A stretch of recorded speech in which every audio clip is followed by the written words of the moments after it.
It was just another ordinary morning at Westfield High, a well-reputed school in Austin, Texas. The students bustled in the hallways, some huddled in groups chatting, others finishing last-minute assignments. But for Jacob Miller, the day started with an uneasy feeling. Jacob was different from the other students. While most of them came from families of doctors, lawyers, and business owners, he was the grandson of a farmer. His hands bore the roughness of morning chores before school. His boots still carried the faint scent of soil. He was a boy of few words, but his silence often invited mockery. As Jacob entered the classroom, he noticed the scornful glance of Ms. Whitmore, his history teacher. She was a woman of high expectations, rigid discipline, and an air of superiority that made even the most confident students shrink under her gaze. The lesson began, but Jacob found himself struggling to keep up. His exhaustion from waking up at dawn to tend to the farm animals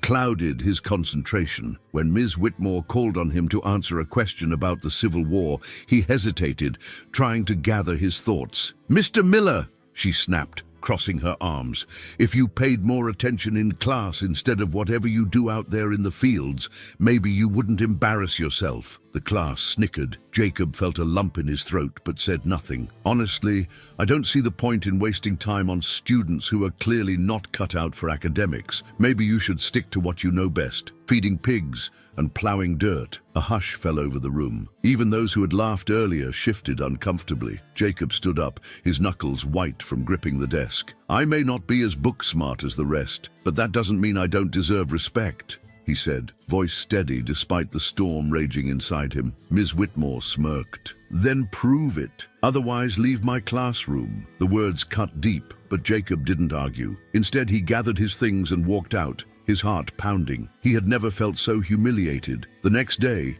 as the morning sun cast golden hues over the school, an unusual commotion stirred the students. The rhythmic thud of helicopter blades echoed across the sky. Teachers and students rushed outside, their eyes widening in disbelief as a sleek black helicopter descended onto the school's football field. Out stepped a tall, commanding figure in a tailored suit, James Miller, Jacob's grandfather, a man whose name was known across Texas, not just for his sprawling farmland, but for his vast agribusiness empire. He had revolutionized sustainable farming, supplying organic produce to top restaurants and major grocery chains across the country. Jacob followed behind him, his posture straighter, his face unreadable. As they entered the school, a stunned silence settled over the crowd. Even Ms. Whitmore, who had never been easily rattled, looked visibly unsettled. "I understand there was an issue with my grandson in your class yesterday,"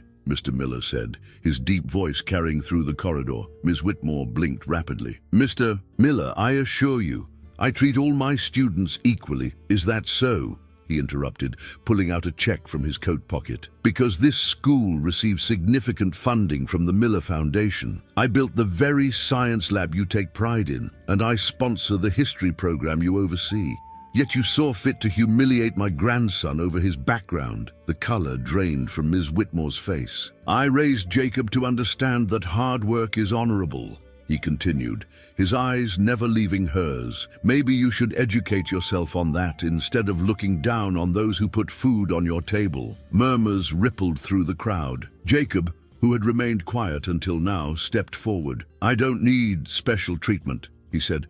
"I just want to be treated with respect, the same as anyone else." Ms. Whitmore nodded stiffly, unable to meet his eyes. "I understand. I apologize, Jacob." A satisfied smile tugged at Mr. Miller's lips. "Good, because respect isn't given based on wealth or status. It's earned through integrity and hard work, and my grandson has both." The students erupted into cheers, many giving Jacob nods of admiration. From that day forward, Jacob walked through the school halls with his head held high, not because of his grandfather's influence, but because he had shown everyone that dignity was not measured by books or bank accounts, but by the way one carried themselves in the face of adversity. And as for Ms. Whitmore, she never underestimated another student again. If you made it this far, comment "respect first" down below, and don't forget to subscribe for more incredible stories. Olivia always felt awful after eating, fatigue, headaches, and a strange feeling in her body. She never imagined the culprit was unstable blood sugar. By the time she found out,